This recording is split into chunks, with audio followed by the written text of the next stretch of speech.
আলহামদুলিল্লাহ ওয়া কাফা ওয়া সালামুন আলা ইবাদিহিল্লাযীনা ইসতাফা আম্মা বা'দ ফাআউযু বিল্লাহি মিনাশ শাইতানির রাজীম বিসমিল্লাহির রহমানির রহিম লাকাদ কানা লাকুম ফী রাসূলিল্লাহি উসওয়াতুন হাসানাহ সাদাকাল্লাহু মাওলানাল আযীম وقال رسول الله صلى الله تعالى عليه وسلم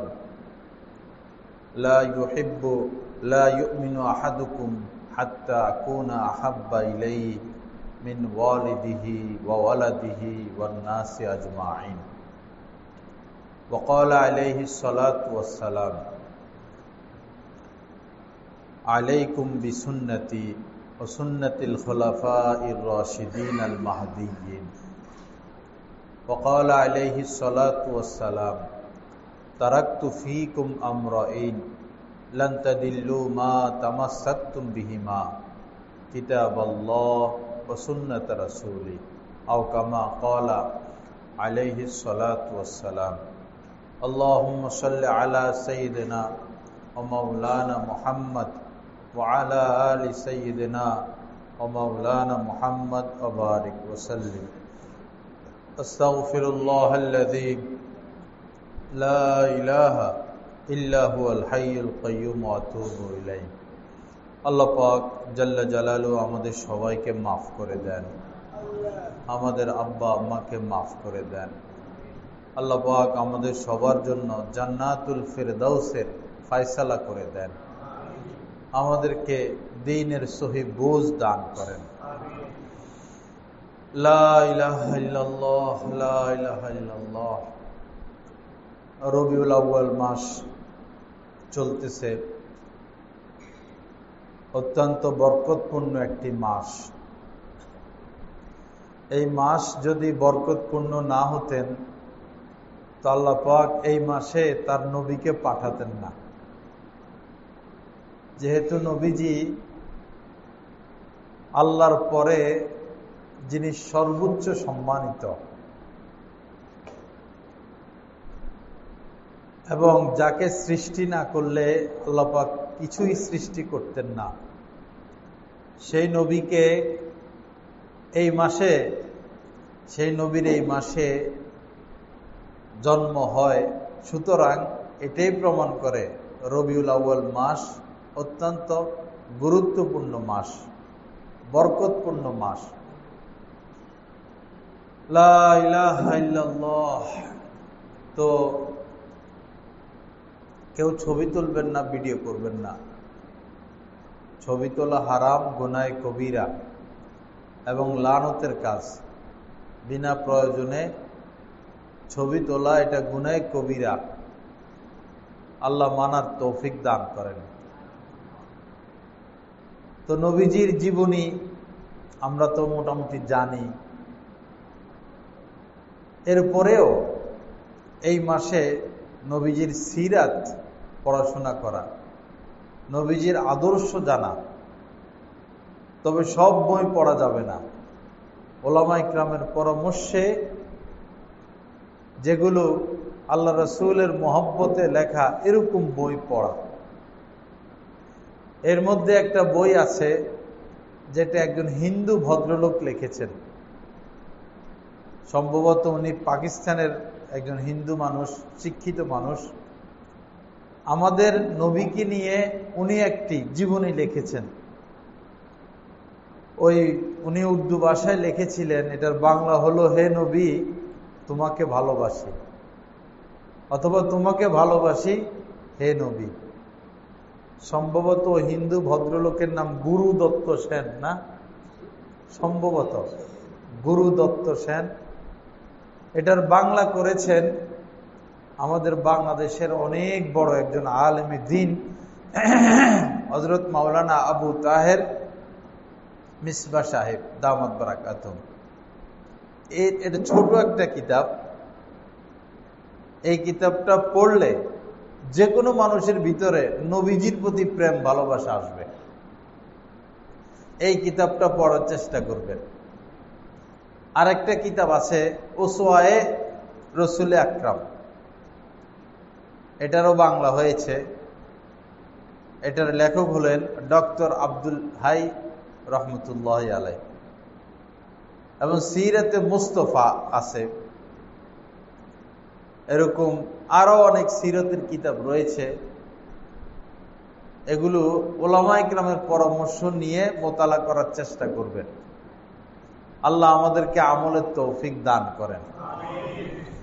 আল্লাহ রাসূল যখন ওনার মা হযরতে আমেনা রহমতুল্লাহ আলাইহির গর্ভে, ওই সময় হযরতে আমেনা একটা স্বপ্ন দেখেছিলেন। স্বপ্নের মাধ্যমে ওনাকে বলা হয়েছিল, তোমার গর্ভে যে সন্তান সে এই উম্মতের সরদার হবে। সুবহানাল্লাহ। সে যখন ভূমিষ্ঠ হবে তুমি তার নাম রাখবা মুহাম্মদ। তার নাম রাখবা কি? মুহাম্মদ। নবীজি এমন ভাবে দুনিয়াতে এসেছিলেন, যখন মায়ের গর্ভ থেকে তিনি দুনিয়াতে আসেন, দুই হাতের উপর ভর করা ছিল। এক মুষ্টি মাটি হাতে নিয়ে তিনি আকাশের দিকে তাকিয়েছিলেন। উনি দুনিয়াতে আসার মুহূর্তে ওনার মায়ের উদর থেকে, অর্থাৎ পেট মোবারক থেকে এমন এক আলো বিচ্ছুরিত হয়েছিল, আলো প্রকাশ পেয়েছিল। পৃথিবীর পূর্ব এবং পশ্চিম দিগন্ত আলোকিত হয়ে গিয়েছিল। তার মানে যে সন্তান দুনিয়াতে আসতেছেন তার মেহনত, তার চেষ্টা এবং তার আদর্শ সারা পৃথিবীতে প্রচার হয়ে যাবে। হযরতে আমেনা রহমতুল্লাহ আলাই বলেছিলেন, আমার এই সন্তান গর্ভে আসার পর আমি এমন এক নূর দেখেছিলাম, এমন এক আলো দেখেছিলাম, যে নূরের বরকতে বসরা এবং এই শামের বড় বড় প্রাসাদ আমার চোখের সামনে চলে এসেছিল। যেমন লাইট, দেশ গ্রামে মানুষ লাইট ব্যবহার করে, এই যে 1 কিলো 2 কিলোও যায়, এরকম লাইট আছে। 1 কিলোমিটার দূরে যদি লাইট মারেন ওই বাগ বাগিচা দেখা যায়। এমন এক আলো তিনি দেখেছিলেন। মক্কায় থেকে তিনি সেই ইরাক, সেই সিরিয়ার বড় বড় প্রাসাদ সমূহ দেখেছেন। এটা হচ্ছে নবীজির পৃথিবীতে আসার আগমনী বার্তা। পৃথিবীতে আসার আগমনী বার্তা। আল্লাহ রাসূলের বয়স যখন 12 বছর 10 মাস 10 দিন, 12 বছর 10 মাস 10 দিন, তখন আল্লাহ রাসূলের লালন পালনের দায়িত্ব ওনার চাচার হাতে গিয়েছিল, হযরতে আবু তালেব, খাজা আবু তালেব ওনার হাতে। তো খাজা আবু তালেব ভাতিজাকে নিয়ে সিরিয়া যাচ্ছেন ব্যবসার উদ্দেশ্যে। বুহাইরা নামক স্থান পর্যন্ত যাওয়ার পরে এখানে ওনারা বিশ্রাম করতেছিলেন। ওই জায়গায় একজন ইহুদি পণ্ডিত বা ওই জামানার ইহুদি আলেম বসবাস করতেন। তিনি অগ্রসর হলেন, আল্লাহ রাসূলকে তিনি দেখলেন,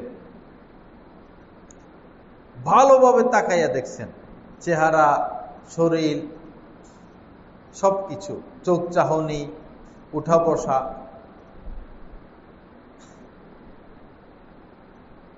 পরে চাচার কাছে গেলেন, খাজা আবু তালেবের কাছে গেলেন, গিয়ে বললেন, আপনি কি এ বাচ্চার অভিভাবক? বললেন, হ্যাঁ আমি তার অভিভাবক। আপনি কি এ বাচ্চার কল্যাণ চান? কল্যাণ চাইবো না কেন, আমার ভাতিজা। তখন এই বুহাইরা রাহেব বললেন, তাহলে আপনি তাকে সিরিয়ায় নিয়ে যাবেন না। যদি সিরিয়ায় আপনি তাকে নিয়ে যান, নিশ্চিত ইহুদি আলেমরা তাকে হত্যা করবে, হত্যার নির্দেশ দিবে। কারণ আপনার এই ভাতিজা ভবিষ্যতে নবী হবে, আর তার হাতে ইহুদি ধর্ম রহিত হয়ে যাবে। ইহুদি আলেমদের যে প্রভাব, আদেশ নিষেধ, সেটা বন্ধ হয়ে যাবে। শেষ জামানার নবীর যে চেহারা, চাল চলন, আকার আকৃতি, যেটা আমরা আমাদের কিতাবে পেয়েছি, সব আপনার ভাতিজার সাথে মিলে গিয়েছে। আশ্চর্যের বিষয় হলো, দেখুন খাজা আবু তালেব নবী, ভাতিজা নবী হওয়ার আগেই খবর পেয়ে গেছেন, তাও 12 বছর বয়সে।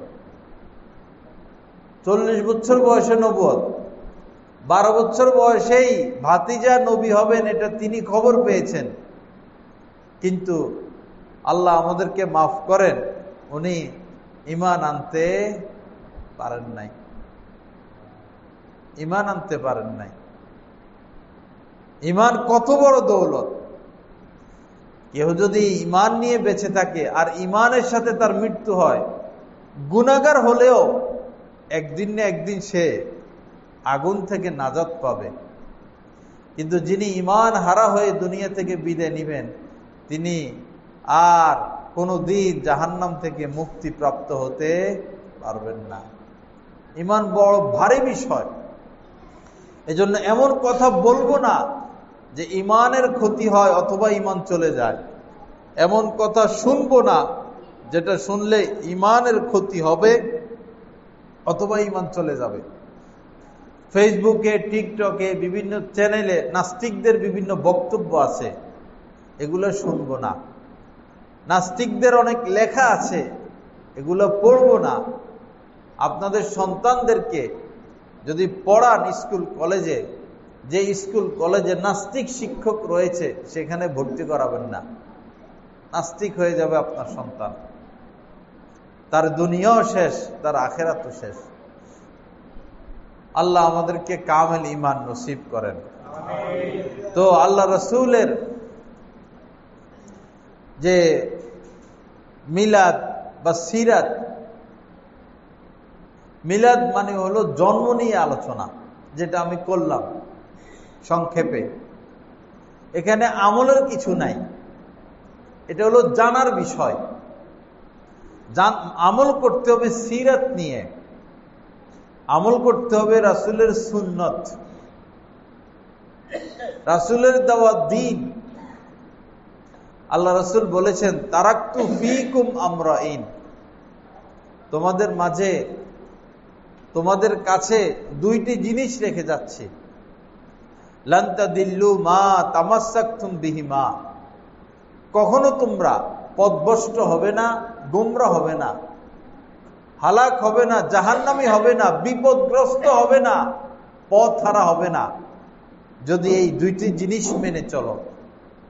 প্রথমটা কি? কিতাব আল্লাহ, আল্লাহ পাকের কিতাব পবিত্র কোরআনুল কারীম। দ্বিতীয়টি হচ্ছে সুন্নাত রাসূলিহি, আল্লাহ রাসূলের সুন্নত। তো নবীজি কয়টি জিনিস রেখে গেলেন? দুইটি জিনিস। প্রথমটা হচ্ছে আল্লাহর কোরআন, দ্বিতীয়টি হচ্ছে রাসূলের সুন্নত। দ্বিতীয়টি হচ্ছে রাসূলের সুন্নত। কোরআন তো মানবই, মানি, পাশাপাশি নবীজির সুন্নত মোতাবেক চলার চেষ্টা করি। সব কাজে, সব কথায়, সব সিদ্ধান্তে, কদমে কদমে, নিঃশ্বাসে নিঃশ্বাসে রাসূলের সুন্নত মোতাবেক চলি। সুন্নতি নিরাপদ জিন্দেগি, সুন্নতি সবচেয়ে সুন্দর, সবচেয়ে সুন্দর সুন্নত, সবচেয়ে আফজল সুন্নত।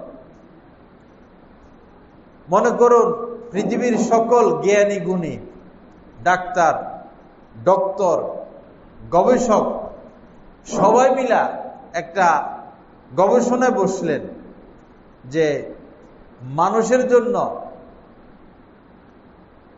কোন তরিকায়, কোন পদ্ধতিতে খানা খাইলে স্বাস্থ্যসম্মত হবে। সবাই মিলে, অবশ্যই তারা শিক্ষিত জ্ঞানী মানুষ, আল্লাহ তাদেরকে জ্ঞান দিয়েছেন। সকল ডক্টর, ডাক্তার, গবেষক, শিক্ষিত মানুষেরা যদি সঠিক সিদ্ধান্ত দিতে পারেন যে এই পদ্ধতিতে খাবার গ্রহণ করলে মানবের জন্য, মানুষের জন্য স্বাস্থ্যকর হবে। আপনি এরপরে খবর নিয়ে দেখেন, নবীজি 1500 বছর আগে এই পদ্ধতি বলে গেছেন। বলেন না সুবহানাল্লাহ। যত গবেষণা সামনে আসবে, এই গবেষণা আল্লাহ রাসূল 1500 বছর আগে বলে গেছেন। দিন দিন বিজ্ঞান যত আপডেট হবে, দেখবেন আপডেটের শেষ যেখানে আল্লাহ রাসূলের সুন্নত এখান থেকে শুরু। সুন্নত এমন জিনিস, এজন্য সুন্নত মোতাবেক চলবো, খাবো সুন্নত মোতাবেক, ঘুমাবো সুন্নত মোতাবেক, গোসল করব সুন্নত মোতাবেক, চলাফেরা করব সুন্নত মোতাবেক, বিয়ে শাদী সুন্নত মোতাবেক, নামাজ রোজা সুন্নত মোতাবেক, হজ ওমরা সুন্নত মোতাবেক, দ্বীনের কাজ সুন্নত মোতাবেক, পোশাক আশাক সুন্নত মোতাবেক, কথাবার্তা সুন্নত মোতাবেক, ঘরে ঢুকবো ঘর থেকে বের হব সুন্নত মোতাবেক, রাস্তা দিয়ে হাঁটবো সুন্নত মোতাবেক, ব্যবসা বাণিজ্য সুন্নত মোতাবেক। সুন্নত শুধু নামাজ রোজার মধ্যে সীমাবদ্ধ না, রাষ্ট্র পরিচালনার ক্ষেত্রেও সুন্নত। স্বরাষ্ট্রমন্ত্রী, পররাষ্ট্রমন্ত্রী, অর্থমন্ত্রী, তারা সুন্নত মোতাবেক যদি তাদের মন্ত্রণালয় পরিচালনা করে, নূর হবে, বরকত হবে, সমালোচনার ঊর্ধ্বে থাকবে। সুন্নতি সুন্দর এক পদ্ধতি। আল্লাহ আমাদেরকে সুন্নত মোতাবেক চলার তৌফিক দান করেন। দাঁড়িয়ে পানি পান করা সুন্নত না বসে? ডাক্তাররা বিজ্ঞানীরা কি দাঁড়িয়ে খাইতে বলে না বসে? তো ডাক্তার আর বিজ্ঞানীদের গবেষণা তো ইদানিং, আর রাসূল কত আগে বলে গেছেন? 1500 বছর আগে। 1500 বছর আগে বলে গেছেন। খাবারের আগে হাত ধো, দোনো হাত ভালো করে, রাসূলের সুন্নত। ডাক্তাররা কি বলে? হাত না ধুইয়া খাইতে বলে না হাত ধুইতে বলে?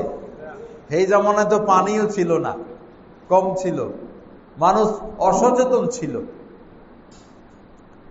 আল্লাহ রাসূল আসার আগে মানুষ ঠিক মতো নখ কাটতো না,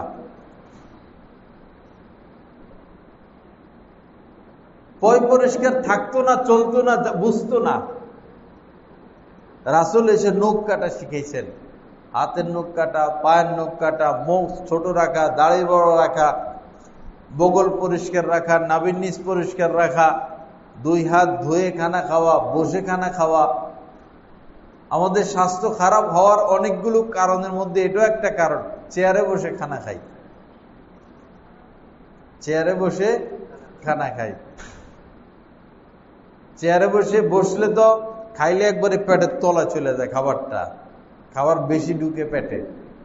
বসে খাইলে কেমন যেন পেট তো এমনি ভরে রয়েছে, খাবার কম ঢুকবে। অনেক কারণ আছে। সুন্নত মোতাবেক খাবো, খাওয়ার মাঝে মধ্যে আঙ্গুল চেটে খাবো। হ্যাঁ, খাওয়ার আগে বিসমিল্লাহ পড়বো, খাওয়ার পরে বিসমিল্লাহ পড়বো, খাওয়ার পরে প্লেট চেটে খাবো। দেখবেন বহু মানুষ এমন যাদের মধ্যে দ্বীন ধর্ম নাই, খাবার কিছু খায়, কিছু নষ্ট করে, ওই খাবারের উপর হাত ধুয়ে ফেলে। এটা বড় অন্যায় কথা। সারা পৃথিবীর মানুষ মিলেও একটা ভাত বানাইতে পারবে না, এটা আল্লাহর দান। সারা পৃথিবীর মানুষ সবাই মিলে নতুন কোন তরকারি আবিষ্কার করতে পারবে না। আল্লাহ তরকারি যা দিয়েছেন তাই, আলু, শসা, বেগুন, ফুলকপি, লাল শাক, মূলার শাক, নতুন করে কি কিছু আবিষ্কার করা সম্ভব? না। আল্লাহ মাছ যে প্রকার দিয়েছেন, মাছ এই প্রকারই। আমরা নতুন করে মাছ আবিষ্কার করতে পারবো না। মশলা আল্লাহ যা দিয়েছেন তাই, নতুন করে কোনো মশলা আমরা আবিষ্কার করতে পারবো না। আল্লাহর দেওয়া নিয়ামত, কিভাবে নিয়ামত আমরা নষ্ট করি?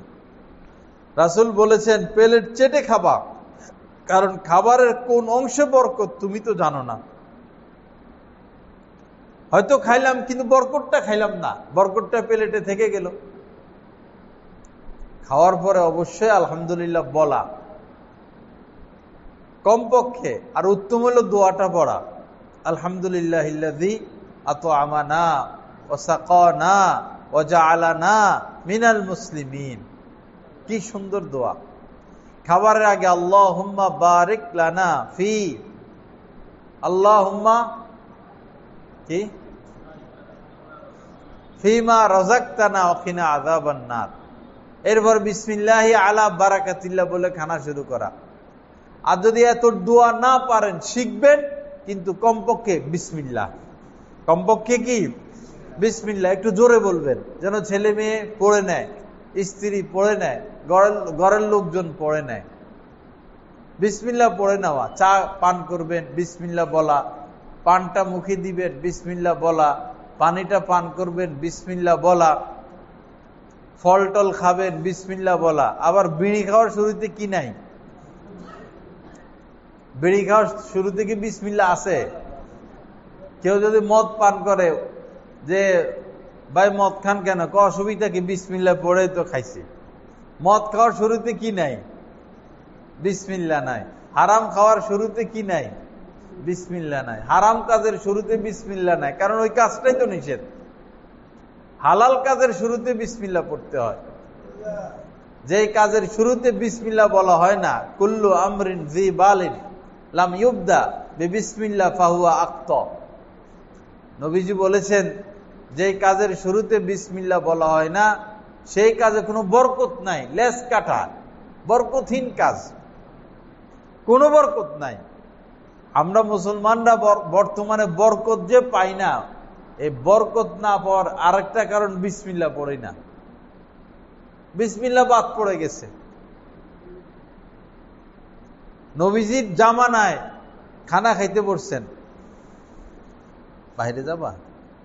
পরে নিয়ে একটু ঘুরে আসুন তো, যাও একটু ঘুরে আসো, যাও চিপস কিনে দিও। নবীজির জামানায় এক প্লেটে খাইতে বসছেন কয়েকজন সাহাবী সহ।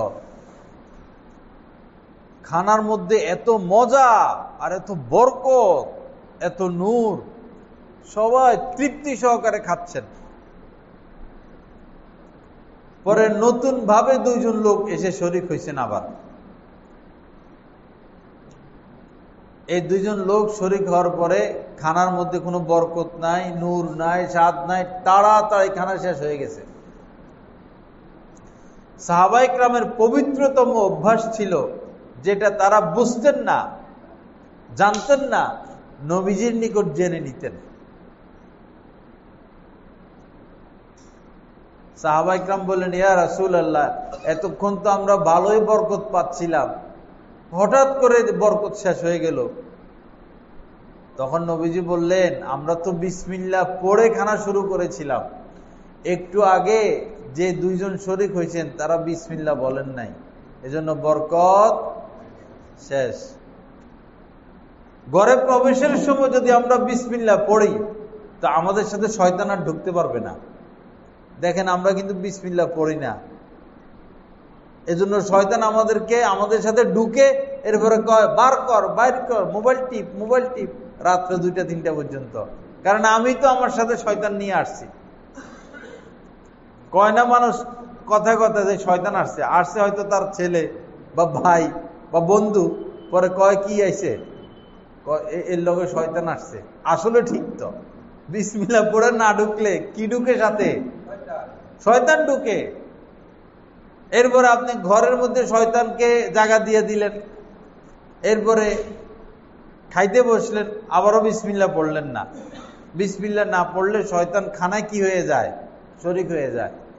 আপনার একটা ভুলের কারণে শয়তানের থাকারও ব্যবস্থা করে দিলেন, খানারও ব্যবস্থা করে দিলেন। কি না পড়ার কারণে? বিসমিল্লাহ না পড়ার কারণে। ইনশাআল্লাহ মনে করে বিসমিল্লাহ পড়বো তো, বিসমিল্লাহ পড়বো, বরকত হবে, অনেক বরকত হবে। সব কাজে শুরুতে বিসমিল্লাহ পড়বেন। ড্রাইভার সাহেব গাড়ি চালানো শুরু করবে বিসমিল্লাহ পড়ে। দোকানদার এই ক্যাশ বাক্সা খুলবে বা দোকান খুলবে বা টাকা গুনবে বিসমিল্লাহ বলে। মা বোনেরা মাছ কাটা শুরু করবে বিসমিল্লাহ। বরং পাতিলার ঢাকনা উঠাইলেও বিসমিল্লাহ বলবে। দরজা বন্ধ করব বিসমিল্লাহ বলে। আল্লাহর কসম, দেখবেন কি বরকত। বরকত শেষ এই বিসমিল্লাহ না বলার কারণে। পোশাক পরবো বিসমিল্লাহ বলে, জুতা পরবো বিসমিল্লাহ বলে, ফ্যানের সুইচটা দিব বিসমিল্লাহ বলে, গাড়িতে পা রাখবো বিসমিল্লাহ বলে, গাছ লাগাবো বিসমিল্লাহ বলে। বুঝে আসে নাই কথা? বরকত দেখবেন, বরকত।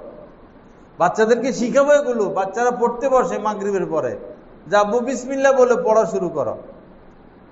বিসমিল্লাহির রহমানির রহিম, রব্বি জিদনি ইলমা, রব্বি জিদনি ইলমা, আস্তাগফিরুল্লাহ, আস্তাগফিরুল্লাহ, সাল্লাল্লাহু আলাইহি সাল্লাম। এরপরে পড়া শুরু করলো। আধা ঘন্টার পড়া 10 মিনিটে হয়ে যাবে। আধা ঘন্টার পড়া 10 মিনিটে হয়ে যাবে। ওষুধ খাই আমরা, বিসমিল্লাহ বলি না।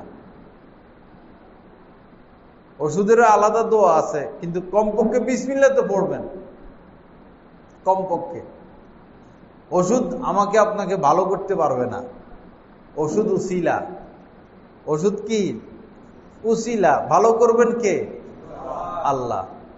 আল্লাহ ভালো করবেন। তাবিজ আছে, কেউ যদি তাবিজ এই নিয়তে ব্যবহার করে যে তাবিজ আমারে হেফাজত করবে, তাবিজ আমাকে সুস্থ করবে, তাহলে এটা কি হবে?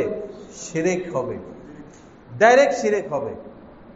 ওই লোকের জন্য তাবিজ ব্যবহার করা জায়েজ হবে না।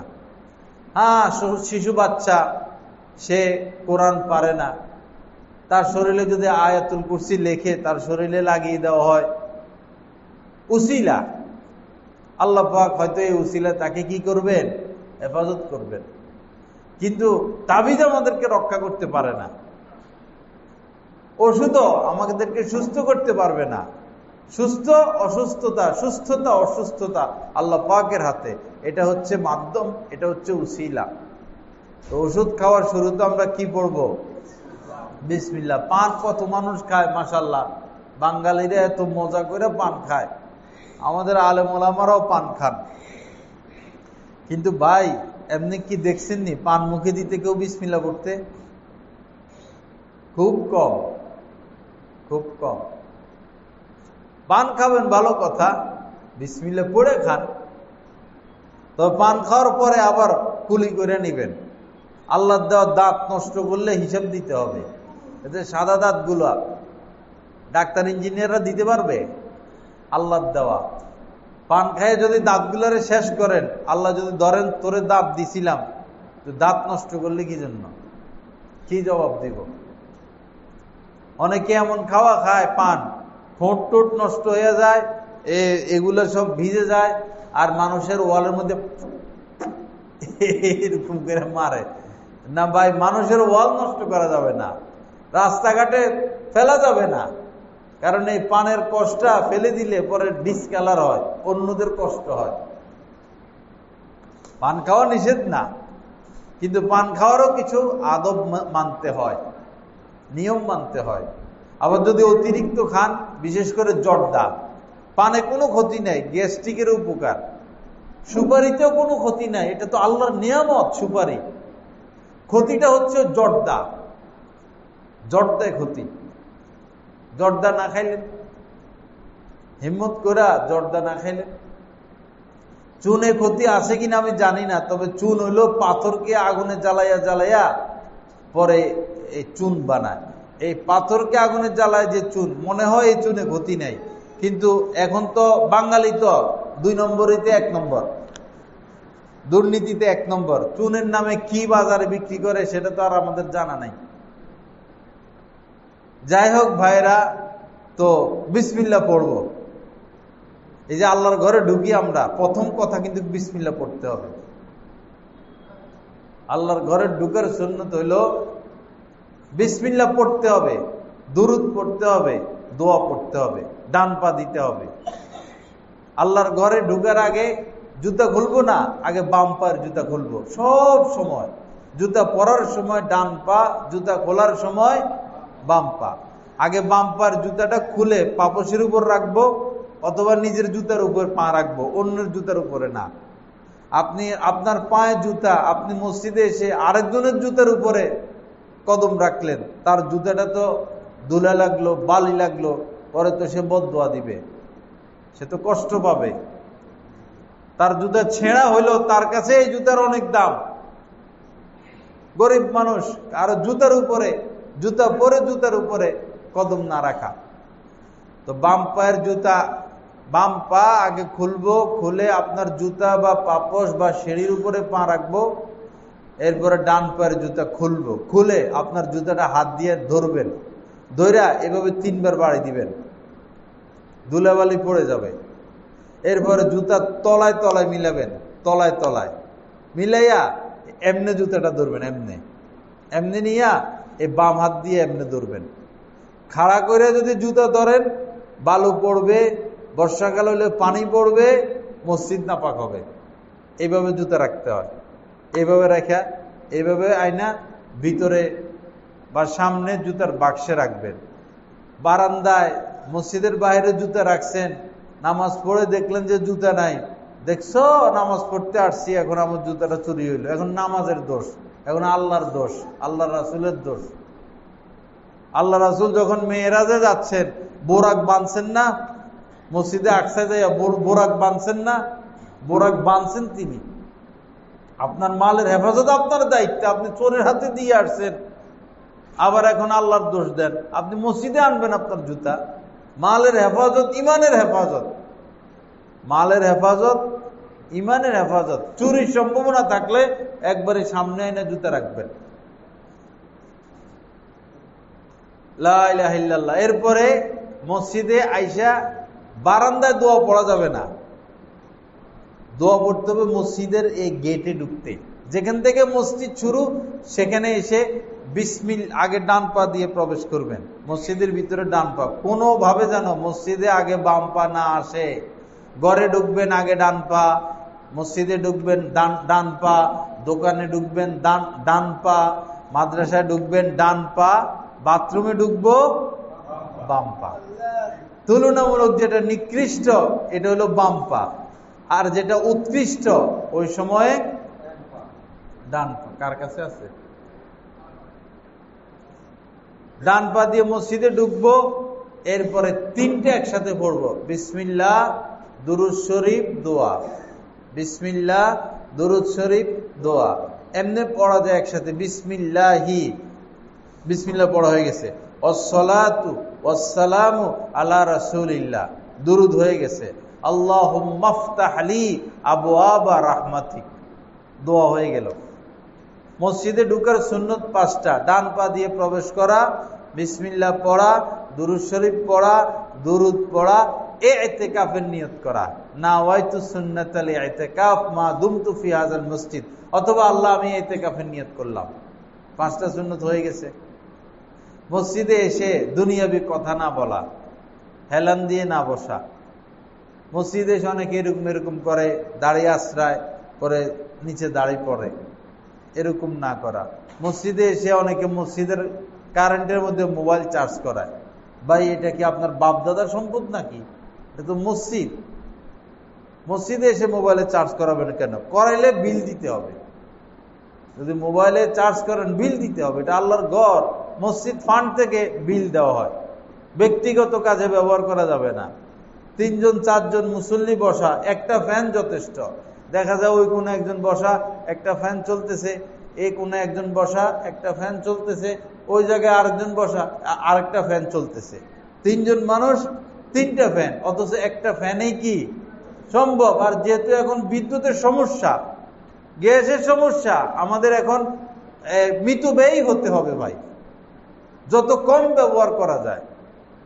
আর দোয়া করা, আল্লাহ পাক যেন আমাদের দেশের পরিস্থিতি ঠিক করে দেয়। পরিস্থিতি শুনতেছি নাকি আরো খারাপ হবে, আরো খারাপ হবে। আমরা তো যারা শহরের মানুষ তারা বিদ্যুৎ পায়, বৈরবে মোটামুটি ঢাকার থেকে বিদ্যুৎ বেশি থাকে। এই যে গ্রামে আছে না, এই গ্রামে বিদ্যুৎ নাই। বিশেষ করে যারা কৃষক, সারাদিন কাজ করে, রাত্রে একটু এসে ঘুমাবে, সকালে তো তাকে কাজ করতে হবে, ঘুমাইলে জায়গায় কারেন্ট 11টা 12টার দিকে, তো ঘুম যায় ভাঙ্গা, এই হাত দিয়া পাংখা করে, হাঁটামুটা করে, তো কারেন্ট তো খুব কম দেশ গ্রামে। আল্লাহর নাম নিয়ে বেশি উৎপাদন, আমাদের দেশে কারেন্ট হোক, গ্যাসের সংকট দূর হোক, অভাব অনটন দূর হোক, আমাদের দেশ খুব ভালো চলবে। এই গ্যাস বিদ্যুতের সমস্যা থাকবে না, দেশ খুব ভালো চলবে 3টা পরামর্শ মানলে। 3টা কথার উপর যদি আমরা আমল করি। 1, দেশের সম্পদ অবৈধভাবে যেন বিদেশে না যায়, সম্পদগুলো আটকাইয়ে ফেলা। কোটি কোটি টাকা রেমিটেন্স আমাদের এই দেশে আসে, আলহামদুলিল্লাহ, কোটি কোটি টাকা আসতেই আছে। কি পরিমাণ টাকা যে ঢুকে, সুবহানাল্লাহ। 1, দেশের টাকা দেশে রাখা। আর অবৈধ যত বিদ্যুৎ লাইন, গ্যাস লাইন অবৈধ শত শত আছে, এরকম অবৈধভাবে ব্যবহার করে, বিল দেয় না। আবার ব্যবহার করে, অনেক টাকা বিল হয়, মিটার এটা বাদ দিয়ে দেয়, নতুন মিটার নামায়। বিল বড় বড় ফ্যাক্টরি, লক্ষ লক্ষ টাকা বিল হয়, বিল আসে, উপরে কিছু টাকা দিয়ে এটা মাফ করাইয়া কেমনে নিয়ে আসে। এই কারণে সমস্যা। বিল বাড়াইলে সমস্যা দূর হবে না, সমস্যা দূর করতে হবে অবৈধ যারা ব্যবহার করে এদেরকে গ্রেপ্তার করা হোক, এদের বিচার করা হোক। অবৈধ গ্যাস লাইন, অবৈধ বিদ্যুৎ লাইন, দেখা যাবে সব উপরের মানুষ যারা করে, সব উপরের মানুষ। সাধারণ মানুষ এই সমস্ত দুর্নীতি করে না। সাধারণ মানুষ দেশের টাকা বিদেশে পাঠায় না, বরং সাধারণ মানুষের মাধ্যমে বস্তা বস্তা টাকা ঢুকতেছে ঢুকতেছে ঢুকতেছে। আল্লাহ সহি বুঝ দান করেন। দেশ ভালো চললে আমরা সুখে থাকতে পারবো। দেশের মধ্যে অশান্তি হইলে আমরা আমাদের ইবাদত বন্দিগিতে অশান্তি, চুরি ডাকাতি, সন্ত্রাসী, চাঁদাবাজি বাড়লে অশান্তি। আল্লাহ আমাদের দেশের মধ্যে শান্তি দান করেন, সুখে শান্তিতে থাকার তৌফিক দান করেন। যাক, বলতেছিলাম যে মসজিদে প্রবেশের সুন্নত মনে থাকবে তো 5টা সুন্নত, বাহিরে হওয়ার সময় আবার 5টা সুন্নত, মসজিদ থেকে বাইরে হওয়ার সময় 5টা সুন্নত।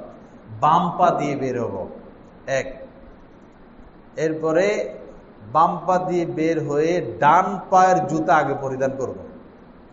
বাম পাটা আপনি পাপোশের উপর রাখতে পারেন, সিঁড়ির উপরে রাখতে পারেন, বা ফ্লোরের উপরে, বা আপনার জুতের উপরে রাখবেন। এরপরে ডান পা বের করে সাথে সাথে জুতা পরে ফেলবেন। 2টা সুন্নত হলো। বিসমিল্লাহ পড়ব, দুরূদ শরীফ পড়ব, মসজিদ থেকে বের হওয়ার দোয়া পড়ব। এটা এইভাবে একসাথে পড়া যায়। বিসমিল্লাহি ওয়াসসালাতু ওয়াসসালামু আলা রাসূলিল্লাহ, আল্লাহুম্মা ইন্নী আসআলুকা মিন ফাদলিক। বাস। আল্লাহ আমাদেরকে সুন্নত মোতাবেক চলার তৌফিক দান করেন। নবীজির এই জন্ম এই মাসে, অতএব আমাদেরকে সুন্নতের দিকে ঝুঁকা উচিত, সুন্নতের দিকে। নবীকে মহব্বতও করতে হবে, নবীকে অনুসরণও করতে হবে। নবীকে মহব্বত করলাম, অনুসরণ করলাম না, এটা তো সুন্দর হইল না। নবীর মহব্বতও জরুরি, নবীজির আদর্শ গ্রহণও জরুরি। আল্লাহ পাক যে নবী পাঠিয়েছেন, আল্লাহ পাক পবিত্র কোরআনে বলেছেন কেন নবী পাঠালাম। আল্লাহ পাক বলেন লিউতাআ বিইذনিল্লাহ, নবীকে পাঠানোর উদ্দেশ্য হচ্ছে তোমরা যেন আল্লাহর হুকুমে নবীর অনুসরণ অনুকরণ করো। নবীর অনুসরণ, নবীজি যেমন পোশাক পরেছেন আমরা ওরকম পোশাক পরব, এটা নবীর মহব্বত, নবীর আনুগত্য। নবীজি যে পোশাক পরেছেন আমরা সেই পোশাক পরব, এটা নবীজির মহব্বত, নবীজির আনুগত্য। নবীজির চেহারা মুবারক যেমন ছিল আমরা চেহারাকে সেমন করব। নবীজি যেমন জুতা পরিধান করতেন আমরা ওরকম জুতা পরিধান করব। এই টাকনুর উপরে কাপড় পরা হারাম, নাভি থেকে টাকনুর নিচ পর্যন্ত, এটা হলো সতর পুরুষের জন্য। কিন্তু আমাদের কিছু তরুণ ছেলে, যুবক ছেলে, আসলে তরুণ মানুষ তো রক্ত গরম, বুঝে না, এই হুন্ডার উপরে উঠে বা মাঝে মধ্যে ঘোরাফেরা করে শর্ট প্যান্ট পরা। বড় শরমের কথা, এটা বড় লজ্জার কথা। এটা দিন দিন বাড়তে থাকবে। আমরা যদি মুরব্বীরা উদ্যোগ না নেই বাড়তে থাকবে, পরে দেখবেন সব ল্যাংটা হয়ে গেছে। পরে আপনি তাকাবেন কোন দিকে? এদের দিকে তাকানো তো হারাম। যে বাচ্চা বালেক শর্ট প্যান্ট পরে তার মা বাবা তার দিকে তাকাইতে পারবে না, তার মা বাবা তার দিকে তাকাইতে পারবে না। যেই তাকাবে গুনাহে কবিরা হবে, কারণ তার এই সতর প্রকাশিত। এজন্য বাচ্চাদেরকে বুঝান যে এই কাজ করো না, অন্তত 3 কোয়ার্টার পর। হেরা বলে গরম লাগে, তো 3/4 পড়ো, 3/4 পড়ো, কিন্তু এটার উপরে পড়া যাবে না। আল্লাহ হেফাজত করেন।